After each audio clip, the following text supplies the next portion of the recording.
நாட்டின் தலைமை நீதிபதி B.R. கவாய் மீது காலணியை வீசி தாக்குதல் முயற்சி நடத்தப்பட்டதற்கு பிரதமர் மோடி கண்டனம் தெரிவித்திருக்கிறார். இது தொடர்பாக அவர் வெளியிட்டிருக்கும் எக்ஸ் தள பதிவில் தலைமை நீதிபதி மீதான தாக்குதல் ஒவ்வொரு இந்தியரையும் கோபப்படுத்தி உள்ளதாகவும் குறிப்பிட்டிருக்கிறார். உச்சநீதிமன்ற தலைமை நீதிபதி கவாய் மீதான தாக்குதல் முயற்சி இந்திய நீதித்துறையின் கண்ணியம் மற்றும் அரசியலமைப்பின் ஆன்மா மீதான தாக்குதல் என மக்களவை எதிர்க்கட்சித் தலைவர் ராகுல் காந்தி அதிருப்தி தெரிவித்திருக்கிறார். இத்தகைய வெறுப்புணர்வுக்கு நாட்டில் இடமில்லை என ராகுல் காந்தி எக்ஸ் தளம் வாயிலாக கண்டனங்களை தெரிவித்திருக்கிறார். உச்சநீதிமன்றத்திற்குள் தலைமை நீதிபதி B.R. கவாய் மீது நடத்தப்பட்ட வெட்கக்கேடான செயல் நமது ஜனநாயகத்தின் மிக உயர்ந்த நீதித்துறை மீதான தாக்குதலாகும் என முதலமைச்சர் மு.க.ஸ்டாலின் கடும் கண்டனம் தெரிவித்துள்ளார். மேலும் இந்த சம்பவத்தை நாம் எளிதாக எடுத்துக்கொள்ளக் கூடாது என கூறியுள்ளார். உச்சநீதிமன்ற தலைமை நீதிபதி மீது தாக்குதல் நடத்த முயன்ற வழக்கறிஞர் ராகேஷ் கிஷோரின் உரிமம் தற்காலிகமாக ரத்து செய்யப்பட்டுள்ளது. ஒழுங்கீனமாக நடந்து கொண்டதால் ராகேஷ் கிஷோரின் உரிமம் தற்காலிகமாக ரத்து செய்யப்படுவதாக இந்திய பார் கவுன்சில் அறிவித்திருக்கிறது. இந்த அறிவிப்பு உடனடியாக அமலுக்கு வருவதாகவும் பார் கவுன்சில் தெரிவித்திருக்கிறது.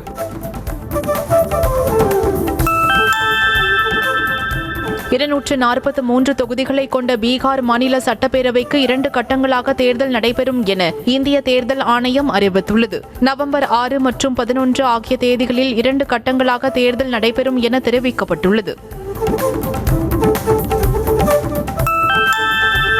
பீகார் சட்டப்பேரவை தேர்தலுக்கான வாக்குப்பதிவுகள் முடிந்த பின் வாக்கு எண்ணிக்கை நவம்பர் 14 அன்று நடைபெறும் என இந்திய தேர்தல் ஆணையம் அறிவித்துள்ளது. இம்முறையும் ஆளும் தேசிய ஜனநாயக கூட்டணிக்கும் எதிர்க்கட்சிகளின் கூட்டணியான மகாகத் பந்தனுக்கும் இடையேதான் போட்டி கடுமையாக இருக்கும் என எதிர்பார்க்கப்படுகிறது. டார்ஜிலிங்கில் வெள்ளப்பெருக்கு ஏற்பட்டு அதில் சிக்கிய அப்பாவி மக்கள் 24 பேர் பலியான சம்பவம் பெரும் சோகத்தை ஏற்படுத்தியிருக்கும் சூழலில் முதலமைச்சர் மமதா பானர்ஜி நடிகைகளுடன் சேர்ந்து நடனமாடி வருவதாக பாஜக சாடியுள்ளது. மேற்கு வங்க முதலமைச்சர் மமதா பானர்ஜி துர்கா பூஜையில் நடனமாடிய வீடியோ வைரலாகி வரும் நிலையில் எதிர்க்கட்சிகள் விமர்சித்துள்ளனர். பாகிஸ்தானின் தற்போதைய சூழலை பார்க்கும்போது எதிர்காலத்தில் என்னவெல்லாம் நடக்கும் என்பது கடவுளுக்குத்தான் வெளிச்சம் என மத்திய பாதுகாப்புத்துறை அமைச்சர் ராஜ்நாத் சிங் விமர்சித்திருக்கிறார். டெல்லியில் புத்தக வெளியீட்டு விழாவில் பேசிய அவர், மறுபுறம் இந்தியா விரைவில் உலகின் 3வது பெரிய பொருளாதார நாடாக மாறும் என்றார். வங்கதேசத்தில் அடுத்த ஆண்டு நடைபெறும் தேர்தலில் மக்களால் தேர்ந்தெடுக்கப்படும் எந்த ஒரு அரசுடனும் இணைந்து பணியாற்ற இந்தியா தயாராக இருப்பதாக வெளியுறவுத்துறை செயலாளர் விக்ரம் மிஸ்ரி தெரிவித்தார். டெல்லி வந்துள்ள வங்கதேச பத்திரிகையாளருக்கு பேட்டியளித்த அவர், சுதந்திரமான நியாயமான தேர்தலை முடிந்தவரை விரைவாக நடத்த வேண்டுமென இந்தியா விரும்புவதாக கூறினார். காற்று மாசு அதிகமாக இருக்கும் டெல்லியில் தீபாவளி தினத்தன்று பசுமை பட்டாசுகள் வெடிக்க அனுமதிக்க கோரி உச்சநீதிமன்றத்தை அணுக உள்ளதாக முதலமைச்சர் ரேகா குப்தா தெரிவித்திருக்கிறார். தீபாவளி என்பது மகிழ்ச்சியின் பண்டிகை என்பதால் இதனை கொண்டாடும் கோடிக்கணக்கான மக்களின் நலன் கருதி அரசு நீதிமன்றத்தை நாட முடிவு செய்திருப்பதாக அவர் கூறினார். மத்திய பிரதேசத்தில் 16 குழந்தைகளின் உயிர்களை பறித்த கோல்ரிப் இருமல் மருந்தை தயாரிக்கும் ஸ்ரீசாந்த் பார்மசூட்டிகல்ஸ் நிறுவனத்தில் நடந்த ஆய்வில் பல திடுக்கிடும் தகவல்கள் வெளிவந்துள்ளன. கேஸ் அடுப்புகளில் ரசாயனங்கள் சூடுபடுத்தப்படுவது, பயிற்சி பெறாத தொழிலாளர்கள் மூலம் மருந்து தயாரிக்கப்படுவது போன்ற பல அதிர்ச்சி உண்மைகள் தெரிய வந்திருக்கின்றன. ஒடிசாவின் கட்டாக் பகுதியில் பதற்றத்தை தணிக்கும் விதமாக இணைய சேவை துண்டிப்பு மேலும் ஒரு நாள் நீட்டிக்கப்பட்டுள்ளது. துர்கா பூஜை ஊர்வலத்தின் போது இரு தரப்பினரிடையே ஏற்பட்ட மோதல் வன்முறையாக மாறியது. இதனால் ஊரடங்கு உத்தரவு பிறப்பிக்கப்பட்டதோடு இணைய சேவையையும் அரசு துண்டித்தது. உத்தரப்பிரதேச மாநிலம் கான்பூரில் மாணவனை உதவி ஆய்வாளர் சரமாரியாக தாக்கிய அதிர்ச்சி சம்பவத்தின் வீடியோ வெளியாக இருக்கிறது. போலீஸ் நிறுத்த சொன்னதை கவனிக்காமல் மாணவன் பைக்கில் சென்றதாக கூறப்படுகிறது. இதனால் உதவி ஆய்வாளர் மாணவனின் சட்டையை பிடித்து இழுத்து சென்ற நிலையில் அதனை தட்டி கேட்டதால் ஆத்திரமடைந்த உதவி ஆய்வாளர் கடுமையாக தாக்கினார். உத்தரகாண்ட் மாநிலம் கேதர்நாத்தில் கடும் பனிப்பொழிவு நிலவியது. கொட்டும் வெண்பனிமழைக்கு இடையே கடும் குளிரையும் பொருட்படுத்தாமல் பக்தர்கள் வழிபாடு செய்தனர்.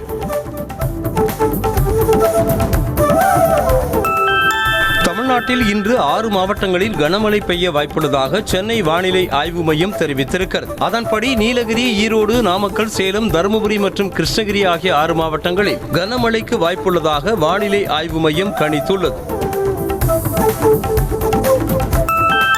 தமிழ்நாட்டில் அடுத்த 3 நாட்களுக்கு பல மாவட்டங்களில் கனமழை பெய்ய வாய்ப்பிருப்பதாக வானிலை ஆய்வு மையம் எச்சரித்துள்ளது. குறிப்பாக நாளை தேனி, திண்டுக்கல், நீலகிரி, கோயம்புத்தூர், ஈரோடு, சேலம், தருமபுரி, கிருஷ்ணகிரி, திருப்பத்தூர், திருவண்ணாமலை, வேலூர், ராணிப்பேட்டை ஆகிய 12 மாவட்டங்களில் கனமழை பெய்யக்கூடும் என கணித்துள்ளது. காஞ்சிபுரம் மாவட்டம் ஸ்ரீபெரும்புதூரில் சுமார் 4 மணி நேரம் பெய்த கனமழையால் தனியார் மருத்துவமனை வளாகத்தில் தண்ணீர் புகுந்து நோயாளிகள் மிகவும் அவதிப்பட்டனர். மாலை 3 மணிக்கு தொடங்கிய மழை இரவு 7 மணி வரை கொட்டி தீர்த்தது. இதனால் தனியார் மருத்துவமனை வளாகத்தில் மழைநீர் முழங்கால் அளவுக்கு தேங்கியதால் வாகனங்கள் செல்ல முடியாமல் ஆங்காங்கே பழுதாகின. தஞ்சாவூர் மாவட்டம் திருக்காட்டுப்பள்ளியில் மாலை நேரத்தில் கருமேகங்கள் சூழ்ந்து காணப்பட்ட நிலையில் நள்ளிரவில் கொட்டி தீர்த்த கனமழையால் பொதுமக்கள் மகிழ்ச்சி அடைந்தனர். தஞ்சை மாவட்டத்தில் 2வது நாளாக பரவலாக மழை பெய்து வருவதால் காவிரி ஆற்றில் நீர்வரத்து அதிகரித்துள்ளது. சென்னையில் சேப்பாக்கம் திருவல்லிக்கேணி சட்டமன்ற தொகுதிக்கு உட்பட்ட வி.பி. ராமன் சாலையில் மழைநீர் வடிகால் கால்வாய் தூர்வாரும் பணியை துணை முதலமைச்சர் உதயநிதி ஸ்டாலின் ஆய்வு செய்தார். தொடர்ந்து ராயப்பேட்டை நெடுஞ்சாலை மற்றும் மாசலாமணி சாலைகளில் புதிதாக கட்டப்பட்டு வரும் மழைநீர் வடிகால் கால்வாய்களை இணைக்கும் பாலத்தையும் பார்வையிட்டு ஆய்வு செய்தார். தமிழ்நாடு வந்திருக்கும் பாஜக தேர்தல் பொறுப்பாளர்கள் இன்று அதிமுக பொதுச் செயலாளர் எடப்பாடி பழனிசாமியை சந்திக்க உள்ளதாக தகவல் வெளியாக இருக்கிறது. கூட்டணியை வலுப்படுத்துவது தொடர்பாகவும் நயினார் நாகேந்திரனின் சுற்றுப்பயணம் குறித்தும் ஆலோசிக்க வாய்ப்புள்ளதாக தெரிகிறது. தவேக அனுமதி கேட்ட லைட் ஹவுஸ் கார்னர் பகுதியில் அனுமதி அளித்திருந்தால் ஆற்றில் மக்கள் விழுந்து இதைவிட அதிக உயிர் சேதம் ஏற்பட்டிருக்கும் என மக்கள் நீதி மய்யம் கட்சித் தலைவர் கமல்ஹாசன் கூறினார். கரூர் துயர சம்பவம் நிகழ்ந்த வேலுச்சாமிபுரம் பகுதியை பார்வையிட்ட அவர் உயிரிழந்த மகேஸ்வரியின் இல்லத்திற்கு சென்று ஆறுதல் கூறி 1 லட்சம் ரூபாய்க்கான காசோலையை வழங்கினார்.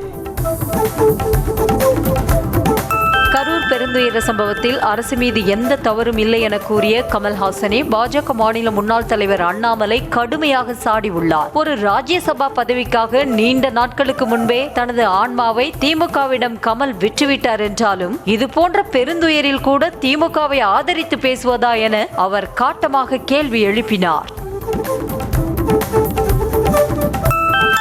கரூர் துயர சம்பவத்திற்கு முழுக்க மாவட்ட நிர்வாகத்தின் அலட்சியம்தான் காரணம் என பாஜக தேசிய தலைமையிடம் தேசிய ஜனநாயக கூட்டணி எம்பிக்கள் அறிக்கை தாக்கல் செய்துள்ளனர். மேலும் விஜய் வீசிய தண்ணீர் பாட்டில்களை எடுக்க குனிந்த போது பலர் மிதிப்பட்டு இருந்ததாகவும் பலர் கால்வாயில் விழுந்து கிடந்ததாகவும் பாதிக்கப்பட்டவர்கள் தெரிவித்ததாக அறிக்கையில் கூறப்பட்டுள்ளது.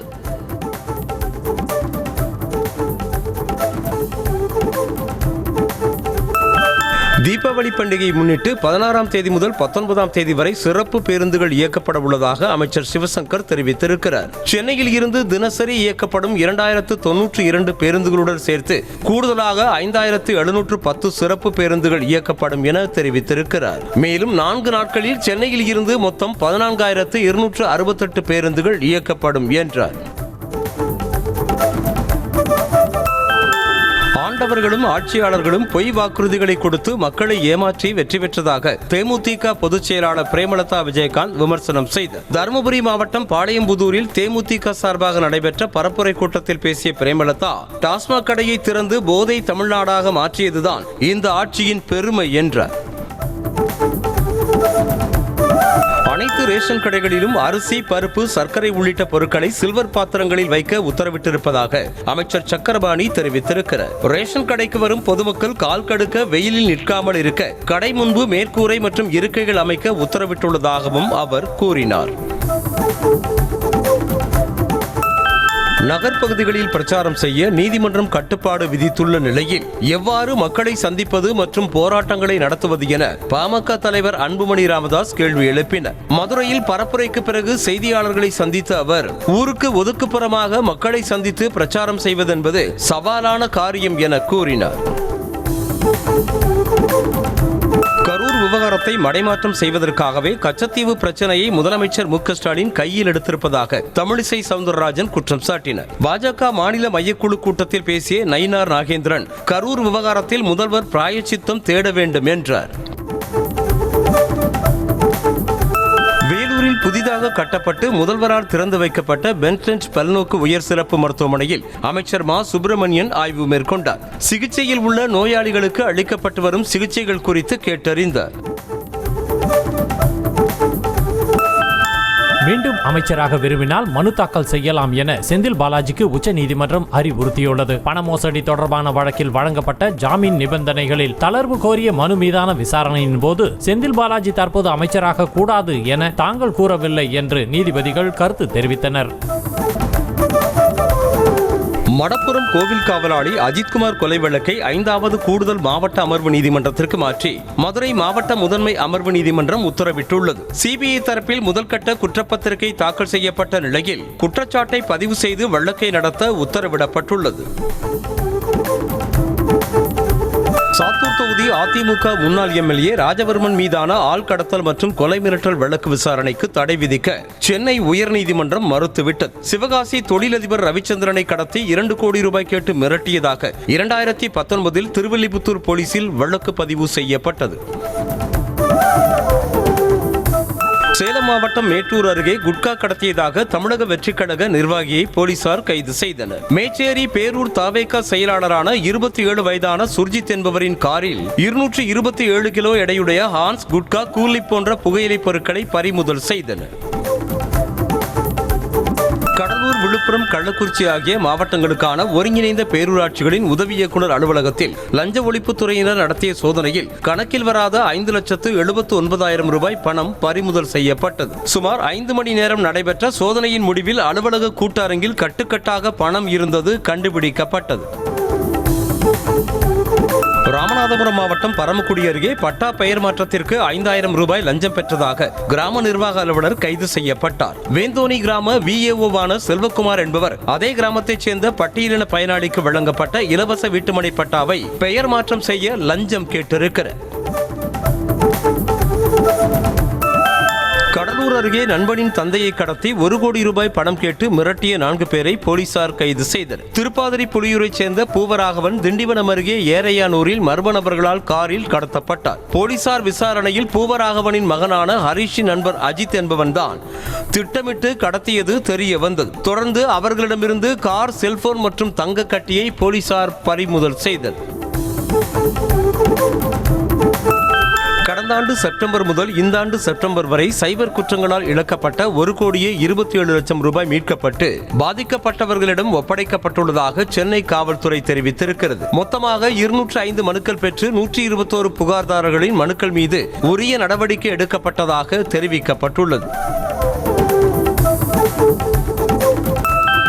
கடலோர காவல்படையின் கப்பல்கள் மற்றும் ரோந்து விமானங்கள் எண்ணிக்கை விரைவில் அதிகரிக்கப்படும் என இந்திய கடலோர காவல்படை இயக்குநர் பரமேஸ் சிவமணி தெரிவித்திருக்கிறார். சென்னையில் செய்தியாளர்களை சந்தித்த அவர் எண்ணெய் கசிவால் கடலில் ஏற்படும் கசடுகளை சுத்திகரிக்க 2 சுத்திகரிப்பு கப்பல்கள் கடலோர காவல்படையில் இணைக்கப்படும் என்றார்.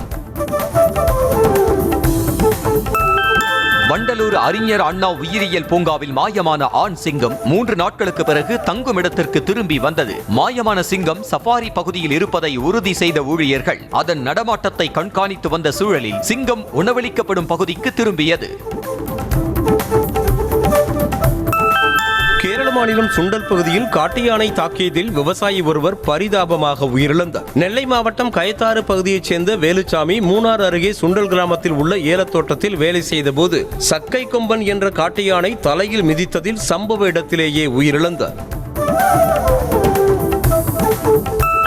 மாவட்டம் சிறுமுகை வனப்பகுதியில் இருந்து வெளியேறிய ஒற்றை காட்டு யானை வச்சினபாளையம் கிராமத்திற்குள் புகுந்து விவசாயி ஒருவரின் தோட்டத்தை சுற்றிலும் அமைக்கப்பட்டிருந்த சோலார் மின்வேலியை உடைக்க முயற்சி செய்தது. நீண்ட நேரமாகியும் மின்வேலியை பாகுபலி யானையால் உடைக்க முடியாததால் வனப்பகுதிக்குள் சென்றது. நீலகிரி மாவட்டம் பாட்டவயலில் குடியிருப்பு பகுதியில் ஒற்றை காட்டு யானை உலா வந்ததால் பொதுமக்கள் அச்சமடைந்தனர். வயநாடு செல்லும் சாலையில் யானை நடந்து சென்றபோது எதிரே இருசக்கர வாகனத்தில் வந்த நபர் வாகனத்தை வேகமாக திருப்பினர். அப்போது யானை அவரை தாக்க முற்பட்ட நிலையில் வாகனம் ஓட்டி நூலிழையில் உயிர் தப்பினார். கடலூர் மாவட்டம் கும்மிடிப்பூண்டி KLK அரசினர் மேல்நிலைப் பள்ளியில் 18 ஆண்டுகளுக்கு முன்பாக 11 மற்றும் 12ஆம் வகுப்பு படித்த முன்னாள் மாணவர்கள் சந்திப்பு நிகழ்ச்சி நடைபெற்றது. குடும்பத்துடன் கலந்து கொண்டு ஒருவருக்கொருவர் உணவு பரிமாறியும் ஆடியும் பாடியும் பழைய நினைவுகளை பகிர்ந்து கொண்டவர்கள் கணினி ஆய்வகத்தை புதுப்பித்துக் கொடுத்ததோடு 110 புத்தகங்களையும் பள்ளிக்கு வழங்கினர். மதுரை மாவட்டம் மேலூர் அருகே வஞ்சிநகரம், பூதமங்கலம், கொடுக்கம்பட்டி உள்ளிட்ட 3 ஊராட்சி பகுதிகளில் சிப்காட் அமைக்க அரசு நடவடிக்கை எடுத்து வரும் நிலையில் எதிர்ப்பு தெரிவித்து ஆர்ப்பாட்டம் நடத்துவதற்காக பொதுமக்கள் மதுரைக்கு சென்றனர். ஆனால் அவர்களை வழியிலேயே தடுத்து நிறுத்தி கைது செய்த போலீசார் மண்டபத்தில் அடைத்து வைத்தனர். அரியலூர் மாவட்டம் உடையார்பாளையம் அருகே 16 வயது சிறுமிக்கு திருமண ஆசை காட்டி பாலியல் வன்கொடுமை செய்த பால்வண்டி ஓட்டுநருக்கு ஆயுள் தண்டனையும் 20,000 ரூபாய் அபராதமும் விதித்து மாவட்ட மகளிர் விரைவு நீதிமன்றம் தீர்ப்பளித்துள்ளது. தண்டனை பெற்ற அன்பரசு ஏற்கனவே ஜெயங்கொண்டத்தில் சிறுமியை திருமணம் செய்த சம்பவத்தில் மற்றொரு போக்சோ வழக்கில் தொடர்புடையவன் என்பது குறிப்பிடத்தக்கது. பள்ளி மாணவிக்கு பாலியல் தொந்தரவு கொடுத்த கராத்தே பெண் பயிற்சியாளருக்கு 20 ஆண்டு கடுங்காவல் சிறை தண்டனை விதித்து சென்னை மாவட்ட சிறப்பு நீதிமன்றம் தீர்ப்பளித்துள்ளது. கடந்த ஆண்டு பெரவள்ளூரில் தனியார் பள்ளி மாணவியை கடத்தி சென்று பாலியல் தொந்தரவு கொடுத்ததாக அதே பள்ளியில் வேலை பார்த்த 27 வயதான கராத்தே பெண் பயிற்சியாளர் கைது செய்யப்பட்டார். சேலம் மாவட்டம் சங்ககிரி அருகே அமைந்துள்ள இந்தியன் வங்கி முன்பாக அமர்ந்து ATM முகவர் தர்ணா போராட்டத்தில் ஈடுபட்டதால் பரபரப்பு ஏற்பட்டது. ஐயாசாமி என்பவர் தாம் முகவராக உள்ள டாடா இண்டிகேஷ் ATMில் பணம் நிரப்ப தனது வங்கிக் கணக்கில் உள்ள 5 லட்சம் ரூபாயை எடுக்க சென்றபோது 3 லட்சம் ரூபாய் மட்டுமே கொடுக்க முடியும் என இந்தியன் வங்கி மேலாளர் அலைக்கழிப்பதாக புகார் தெரிவித்திருக்கிறார். கரூரில் மாலை நேரத்தில் போதிய நகர பேருந்து வசதிகள் இல்லாததால் மாணவர்கள் படியில் தொங்கிக் கொண்டு பயணம் செய்வதாக புகார் எழுந்திருக்கிறது. கரூர் பேருந்து நிலையத்தில் இருந்து தான்தோன்றிமலை மாவட்ட ஆட்சியர் அலுவலகம் வழியாக வெள்ளியணை, காணியாளம்பட்டி, மாமரத்துப்பட்டி பகுதிக்கு மாலை வேளையில் பேருந்துகள் பற்றாக்குறை உள்ளதாக மாணவர்கள் வேதனை தெரிவிக்கின்றனர். கள்ளக்குறிச்சி மாவட்டம் உளுந்தூர்பேட்டை ரயில் நிலையத்தில் நிறுத்தி வைக்கப்பட்டிருந்த டேங்கர் ரயில் மேல் ஏறிய அடையாளம் தெரியாத நபர் உயர் மின்னழுத்த கம்பி உரசி உடல் கருகி உயிரிழந்தார். இறந்த நபரின் சடலத்தை கைப்பற்றி போலீசார் விசாரணை மேற்கொண்டு வருகின்றனர். நாமக்கல் மாவட்டம் மல்லசமுத்திரம் பகுதியில் உள்ள தனியார் கல்வி நிறுவனத்தில் ஒப்பந்த மின் ஊழியர் மின்சாரம் தாக்கி பரிதாபமாக உயிரிழந்தார். ராமாபுரம் ஊராட்சி கொசவம்பாளையம் பகுதியைச் சேர்ந்த பிரபு என்பவர் கல்வி நிறுவனத்தில் பணியில் இருக்கும்போது ரிட்டர்ன் சப்ளை கரண்ட் வந்ததால் மின்சாரம் தாக்கி சம்பவ இடத்திலேயே பலியானார். திண்டுக்கல் மாவட்டம் வேடசந்தூர் அருகே காரின் டயர் வெடித்து பள்ளத்தில் கவிழ்ந்து விபத்துக்குள்ளானதில் 3 பேர் காயமடைந்தனர். ஈரோடு மாவட்டம் கவுந்தப்பாடியைச் சேர்ந்த விக்னேஸ்வரன் தனது நண்பர்களோடு சிவகாசி சென்றுவிட்டு தீபாவளி பட்டாசு வாங்கிக் கொண்டு காக்காத்தோப்பு பிரிவு அருகே வந்தபோது எதிர்பாராத விதமாக காரின் முன்பக்க டயர் வெடித்ததாக தெரிகிறது. மதுரையில் மாத தவணையில் வீட்டுமனை வாங்கி தருவதாக கூறி மோசடி செய்ததாக கவுன்சிலர் மீது பணம் செலுத்தியவர்கள் மாவட்ட ஆட்சியர் அலுவலகத்தில் புகார் மனு அளித்தனர். இதற்கிடையே நிலத்தை ஒப்படைக்க தயாராக இருக்கும் நிலையில் பாஜக நிர்வாகி பொய்யாக புகார் அளிப்பதாக கவுன்சிலர் தரப்பு வழக்கறிஞர்களும் மனு அளித்தனர். புதுக்கோட்டை மாவட்டம் மேலூர் கிராமத்தில் புறம்போக்கு நிலத்தில் கட்டப்பட்டுள்ள 2 வீடுகளை நீதிமன்ற உத்தரவின் பேரில் இடிக்க வந்த வருவாய்த்துறை அதிகாரிகளை கிராம மக்கள் முற்றுகையிட்டதால் பரபரப்பு ஏற்பட்டது. மதியழகன் மற்றும் சந்திரசேகர் ஆகியோர் புறம்போக்கு நிலத்தில் வீடு கட்டியதாக மனோகரன் என்பவர் வழக்கு தொடர்ந்திருந்தார்.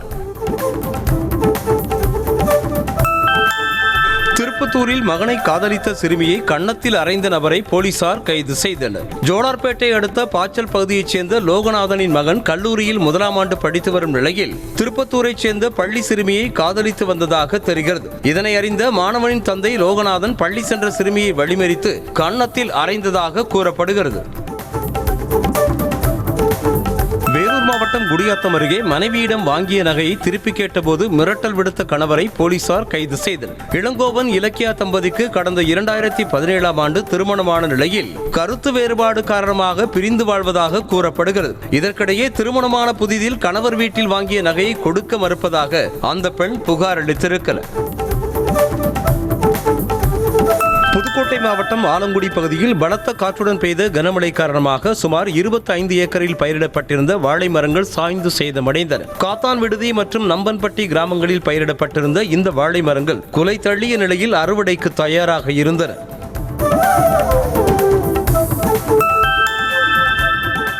கேரள மாநிலம் கண்ணூரில் தெருநாய் தொல்லை தொடர்பான விழிப்புணர்வு நாடகத்தின் போது நாய் ஒன்று நிகழ்ச்சிக்குள் புகுந்து நாடக கலைஞரை கடித்த சம்பவம் அதிர்ச்சியை ஏற்படுத்தியுள்ளது. வலியை தாங்கிக் கொண்டு நாடகத்தை முடித்த கலைஞர் பின் சிகிச்சைக்காக மருத்துவமனைக்கு சென்றார். மகாராஷ்டிர மாநிலத்தில் மனைவியிடம் இருந்து விவாகரத்து பெற்றதை இளைஞரும் அவரது தாயும் கேக் வெட்டி கொண்டாடிய வீடியோ இணையத்தில் தீயாய் பரவி வருகிறது. புதிய வாழ்க்கையை தொடங்கும் விதமாக அவரது தாய் மகனுக்கு பாலாபிஷேகம் செய்து புது துணி வாங்கி கொடுத்து கொண்டாடினார். பாகிஸ்தானில் உள்ள அரிய கனிம வளங்கள் அடங்கிய முதல் கப்பல் அமெரிக்காவிற்கு புறப்பட்டு சென்றதாக தகவல் வெளியாக இருக்கிறது. பாகிஸ்தான் தற்போது நிதி பற்றாக்குறையால் தவித்து வரும் நிலையில் அதனை சரியாக பயன்படுத்திக் கொண்ட டொனால்ட் ட்ரம்ப் பாகிஸ்தானில் உள்ள அரிய கனிம வளங்களை எடுத்துக்கொள்ள விரும்பினார். இதனைத் தொடர்ந்து $500 மில்லியன் ஒப்பந்தம் போடப்பட்டது. நேபாளத்தில் கனமழை மற்றும் நிலச்சரிவு காரணமாக வீடுகளை இழந்து தவித்த மக்களை ராணுவத்தினர் மீட்டு ஹெலிகாப்டர் மூலமாக பாதுகாப்பான நிவாரண முகாம்களுக்கு அழைத்து சென்றனர். நேபாளத்தில் பருவமழையின் தீவிரம் காரணமாக பல இடங்கள் வெள்ளத்தில் மூழ்கின. இதுவரை 50 பேர் பலியான நிலையில் பலர் மாயமானதாக சொல்லப்படுகிறது. இந்தோனேசியாவில் பள்ளி கட்டடம் இடிந்து விழுந்ததில் உயிரிழந்தவர்களின் எண்ணிக்கை 63ஆக உயர்ந்திருக்கிறது. மொத்தமாக 150க்கும் மேற்பட்ட மாணவர்கள் இடிபாடுகளில் சிக்கிய நிலையில் 3 நாட்களுக்கு மேலாக மீட்பு பணிகள் நடைபெற்று வருகின்றன. இருப்பினும் மாயமான 6 மாணவர்களை தேடும் பணி தொடர்ந்து நடைபெற்று வருகிறது. இந்த ஆண்டின் முதல் சூப்பர் மூன் நிகழ்வை பல இடங்களில் மக்கள் கண்டு ரசித்தனர். நிலவு தனது நீள்வட்ட பாதையில் பூமியை மிக நெருங்கி வரும்போது இந்த சூப்பர் மூன் நிகழ்வு ஏற்படுகிறது. இந்த நேரத்தில் வழக்கமாக தெரியும் அளவை விட 14% பெரிதாகவும் 30% கூடுதல் பிரகாசத்துடனும் நிலவு காட்சியளிக்கும். பாரிஸில் உள்ள ஈஃபில் கோபுரத்தின் 2வது மாடிக்கு சைக்கிள் மூலமாக மிக வேகமாக சென்றவர் என்ற வரலாற்று சாதனையை டிக்டாக் பிரபலம் ஆரேலியன் படைத்திருக்கிறார். மொத்தமாக 686 படிகளை வெறும் 12 நிமிடங்கள் 30 வினாடிகளில் சைக்கிளில் தாவியபடியே கடந்து சென்று இலக்கை அடைந்தார்.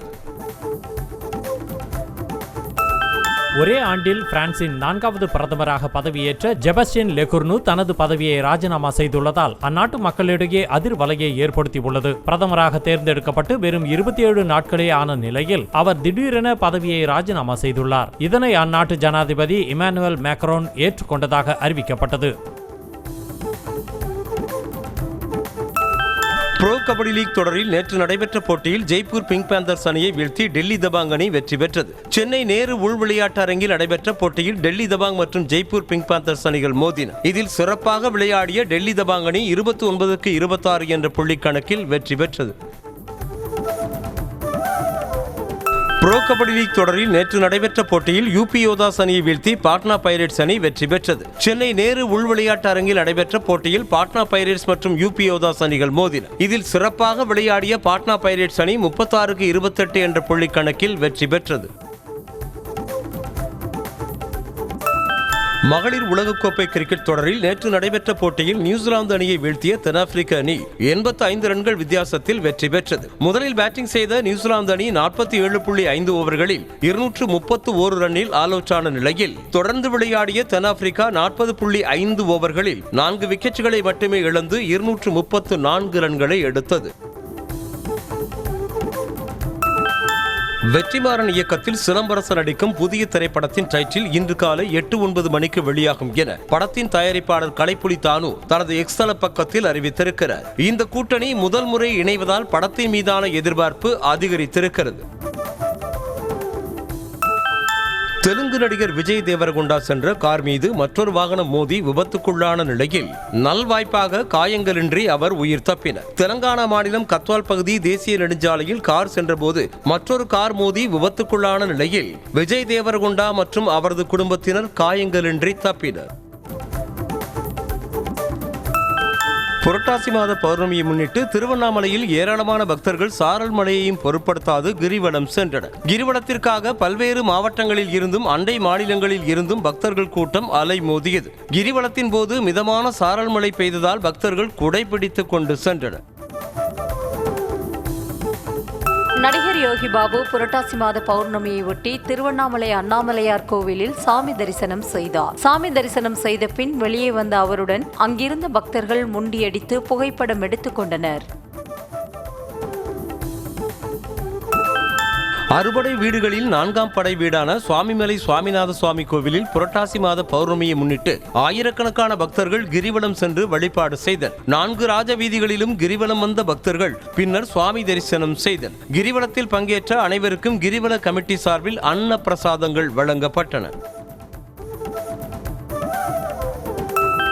கோவை மாவட்டம் காரமடை அருகே ஒன்னிப்பாளையம் கிராமத்தில் அமைந்துள்ள எல்லை கருப்பசாமி கோவிலில் புரட்டாசி மாத பௌர்ணமி பூஜை நடைபெற்றது. பூஜையில் பெண்கள் மற்றும் 5000 பேர் கலந்து கொண்டு திருவிளக்கு ஏந்தி தேங்காய், பழம், மலர்கள், மஞ்சள் வைத்து எல்லை கருப்பசாமிக்கு வழிபாடு நடத்தினர்.